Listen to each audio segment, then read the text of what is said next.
Shalom et bienvenue dans ce média alors que nous allons prendre une nouvelle envolée spirituelle.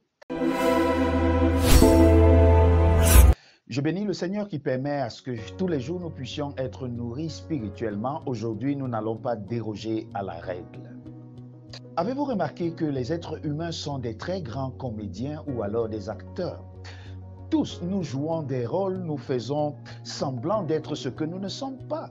C'est peut-être normal, je ne sais comment l'expliquer, mais c'est difficile de se comporter au bureau comme on se comporte à la maison. C'est difficile d'avoir les mêmes réactions, les mêmes façons d'agir lorsqu'on est dans notre milieu naturel que lorsque l'on est dans un poste de travail, lorsqu'on est en fonction.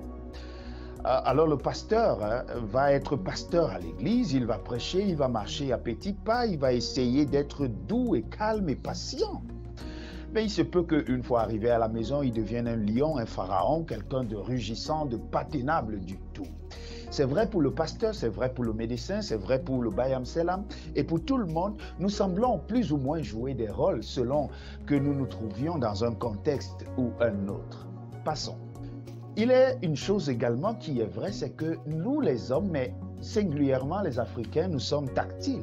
Lorsque nous aimons quelqu'un, nous aimons à le toucher, à l'embrasser, à être avec lui. Ce n'est peut-être pas forcément le cas chez nos frères européens et j'en passe et américains, mais chez nous en Afrique, c'est très souvent cela.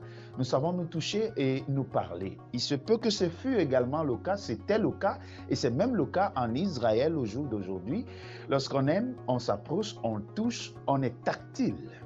La parole de Dieu nous fait comprendre que l'homme est rempli d'hypocrisie. Il peut feindre de vous aimer, il peut faire semblant d'être avec vous alors qu'il ne l'est pas. Un des gestes qui démontre que nous sommes en accord avec quelqu'un est le baiser ou alors le bisou.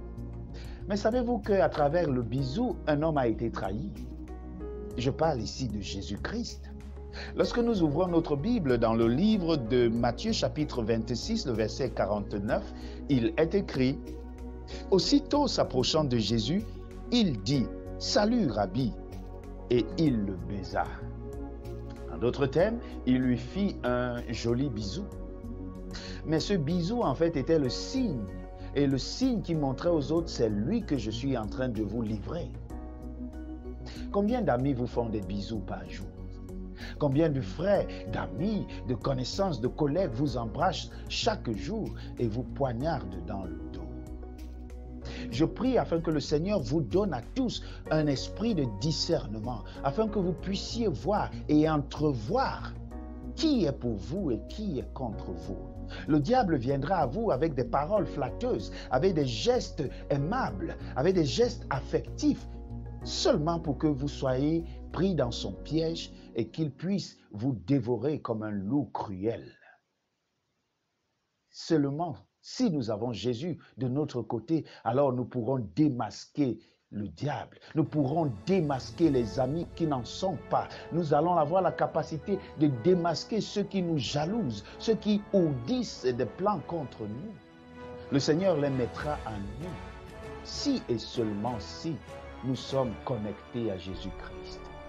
Alors je prie pour toi ce matin afin que Dieu puisse te donner des yeux de la foi, des yeux spirituels qui te permettront de connaître qui est pour toi et qui est contre toi.